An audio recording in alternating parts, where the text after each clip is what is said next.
Hello বন্ধুরা, মৌমিতা রান্নাবাটি চ্যানেলে সকলকে স্বাগত। আজকে একটা পাবদা মাছের রেসিপি নিয়ে হাজির হয়েছি। তো আজকে দেখো বড়ি দিয়ে পাবদা মাছ হবে।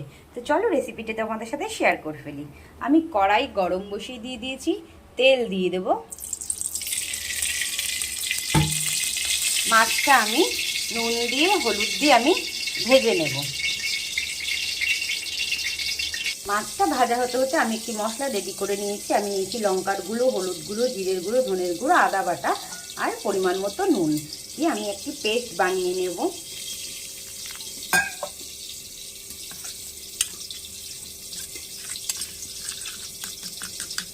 মাছগুলো আমি ভেজে তুলে নিয়েছি। এবার আমি এই বড়িগুলোকে ভেজে তুলে নেব।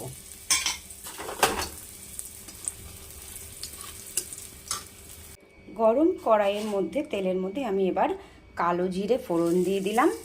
আর যে মশলাটা আমি রেডি করে রেখেছিলাম মশলাটা আমি দিয়ে মশলাটা কষিয়ে নেব।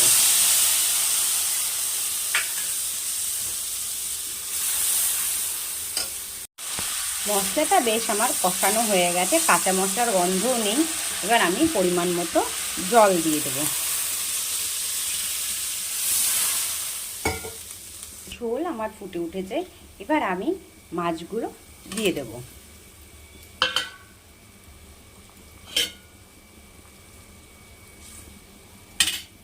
ধনে পাতা দিয়ে দেব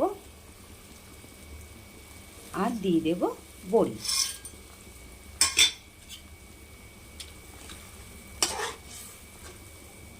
5 মিনিটের মতন এটাকে হতে দেব। রেসিপিটা আমার হয়ে গেছে। এবার আমি রেসিপিটা নামিয়ে নেব। রেসিপিটা আমি নামিয়ে নিয়েছি। রেসিপিটা তোমাদের কেমন লাগলো অবশ্যই কমেন্ট বক্সে জানিও। রেসিপিটা দেখতে যেরকম সুন্দর, খেতেও ভারী সুস্বাদু। আর যারা আমার চ্যানেলে নতুন তারা কিন্তু অবশ্যই সাবস্ক্রাইব করে নিতে ভুল